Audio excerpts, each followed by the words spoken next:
Hello friend, जय श्री कृष्णा। स्वागत है आपका कृष्णा होम्योपैथी में। कल के सेशन में हमने जाना था इग्नेशिया मेडिसिन की कैसे पर्सनालिटी होती है, लेकिन हमने उसके सिर्फ फर्स्ट पार्ट को कवर किया था। आज की वीडियो में हम इसके सेकंड पार्ट को देखेंगे और जानेंगे इग्नेशिया मेडिसिन की पर्सनालिटी के बारे में, यानी इग्नेशिया मेडिसिन का इस्तेमाल आपको किन पेशेंट पर करना है और किस किस प्रॉब्लम के लिए करना है। तो जिन लोगों ने हमारी वो वीडियो नहीं देखी है, आप लोग इस वीडियो के बाद उसे ज़रूर देखिए ताकि आपकी सारी कन्फ्यूजन सॉल्व हो जाए। ये मेडिसिन उस टाइम पर सबसे अच्छा वर्क करती है जब किसी को दुख की वजह से कोई भी बीमारी हो। तो चलिए अपने डिस्कशन को स्टार्ट करते हैं विदाउट वेस्ट टाइम। जैसे कि हमने कल के सेशन में जाना था, इग्नेशिया के पेशेंट की बहुत ही माइल्ड पर्सनैलिटी होती है। ये लोग बहुत ही ज़्यादा रिस्पॉन्सिबल होते हैं, अपने घर की हर जिम्मेदारी को बहुत अच्छे से निभाते हैं। ये अपने परिवार को खुश रखने के लिए हर एफर्ट लेते हैं, लेकिन उनकी प्रॉब्लम तब बढ़ती है इनके इतना करने के बाद भी उनको कोई अप्रिशिएट नहीं करता और उनके अंदर खामियां निकालता है। तो ऐसी पर्सनालिटी अंदर से टूट जाती है और इमोशनली ब्रेक डाउन होने की वजह से उनकी बॉडी में सिम्टम नज़र आते हैं, उनको कोई ना कोई बीमारी होने लगती है। तब आप इस मेडिसिन का अगर इस्तेमाल करेंगे तो आपकी कोई भी बीमारी ईजिली सॉल्व हो जाएगी। आपको उस टाइम पर यह भी देखने की जरूरत नहीं है कि कौन सी बीमारी है। अगर वो रीसेंट ग्रीफ को सप्रेस करने की वजह से हुई है तो वो बीमारी सिर्फ इस दवाई से ही सॉल्व हो जाएगी। चलिए बाकी की बातें आप लोग उस वीडियो में देख लीजिएगा। अब हम जानते हैं आगे के सिम्टम के बारे में। इग्नेशिया के जो भी पर्सनालिटी होगी वो अपनी उम्र से ज़्यादा समझदार होगी। वो लोग छोटी उम्र में दूसरों के इमोशन को भी समझने लगते हैं, क्योंकि ऐसा माना जाता है कि ये दवाई सिर्फ लेडीज़ की है। ये बिल्कुल गलत है। अगर किसी मैन की इतनी सॉफ्ट पर्सनालिटी है, वो इतने सेंसिटिव हैं और माइल्ड नेचर के हैं, तो आप उनको भी ये दवाई दे सकते हैं।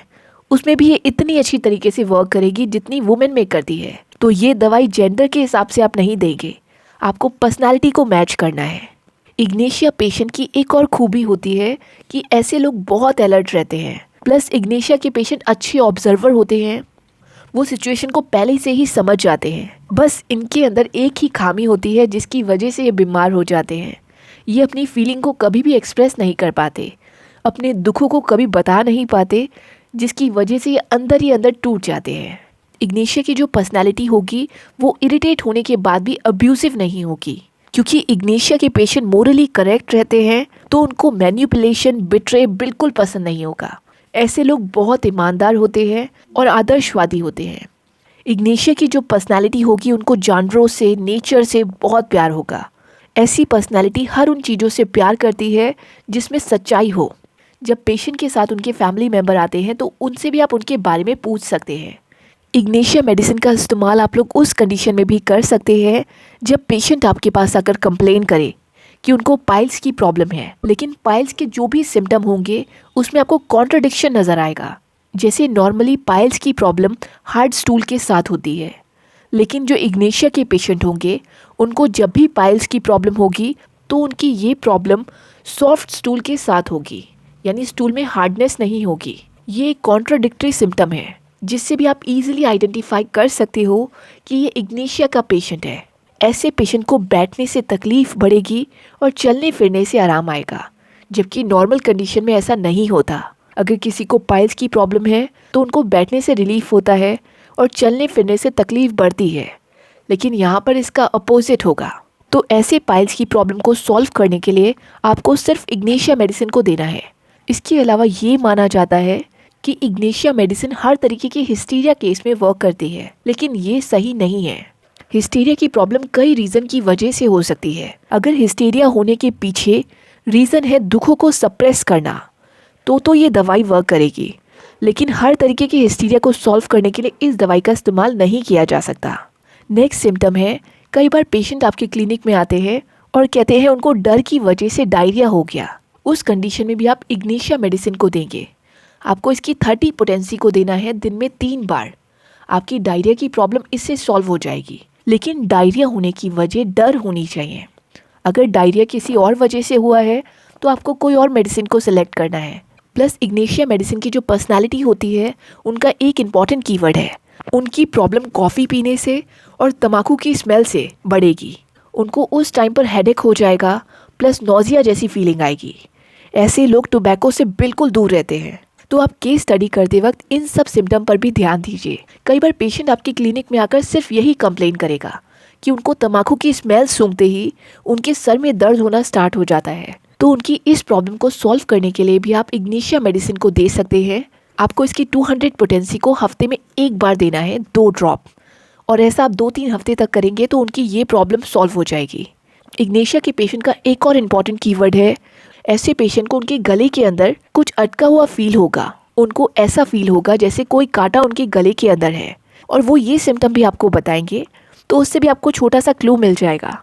एक बात आप लोगों को यहाँ पर समझनी होगी, काफ़ी बार इस मेडिसिन का इस्तेमाल एंग्जाइटी को ट्रीट करने के लिए किया जाता है, लेकिन ये सही नहीं है।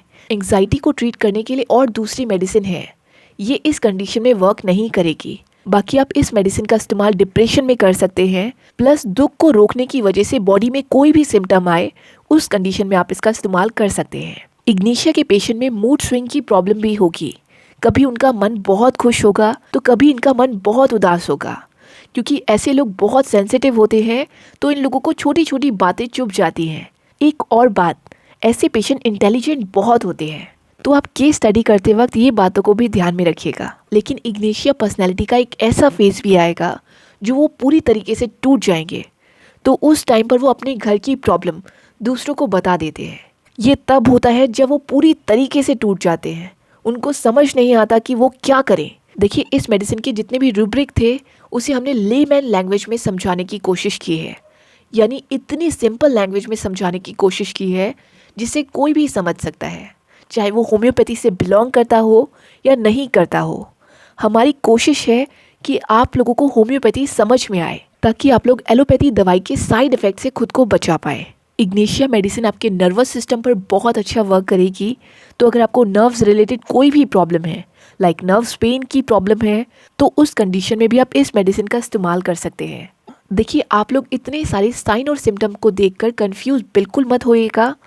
आपको सबसे पहले पेशेंट के माइंड सिम्टम को देखना चाहिए। अगर एक बार माइंड सिम्टम मैच कर जाए तो आपको आगे के सिम्टम देखने की ज़रूरत नहीं है, तो आप इजीली इस दवाई का इस्तेमाल कर सकते हैं। अगर आपको फिर भी कोई भी कन्फ्यूजन हो तो आप लोग कमेंट बॉक्स में मेंशन कर दीजिएगा, हम कोशिश करेंगे उसका आंसर देने की। So friend, that is it for the day. I hope you like my session.